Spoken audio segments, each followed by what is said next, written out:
get a check on our forecast. It's going to be a gorgeous Wednesday after record heat yesterday. Today is more seasonal. Beautiful sunrise about to take place. And so if you do have to get out the door, you're not going to have any weather issues today, or not tomorrow, but it is going to be colder. Our secondary push of cold air is going to move in tonight. And so our first front brings us the nice weather. Our second front brings in that big chill for tomorrow. So today's high is 70 degrees, partly cloudy skies, and a nice breeze out of the north. That's reinforcing and pushing in that colder air. And by tomorrow morning, we're waking up in the 30s and 40s. We are going to stay chilly a few days. 63 for your Thursday afternoon plans, 61 on Friday, a little spike on Saturday, but then notice we get back down with some cooler weather early next week as another front, a couple of fronts move in, and we may have some rain early next week as well. So again, if you're heading out today, not going to be too bad. Tomorrow morning, though, it will be chilly. Getting up and out the door early enough, you've got wind chills in the 30s. That wind will stay blowing all day long, and we will stay cool. This is Thursday afternoon at 2 o'clock. Notice 50s and 60s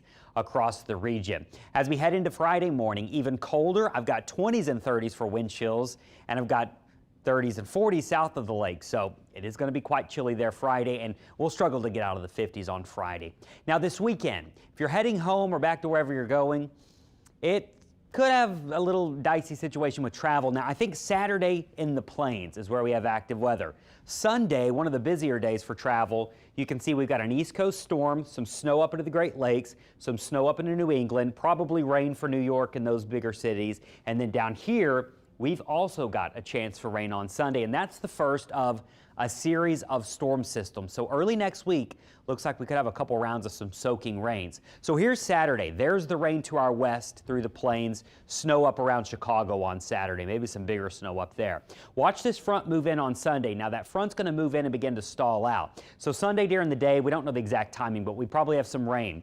As that front moves in, if it actually pushes enough through, temperatures could fall ahead of our next storm system. Now this front's going to be parked over us and bouncing back and forth, and so that's why the temperature forecast is very tricky early next week. But I do think regardless of temperatures, we've got some rain passing through the area.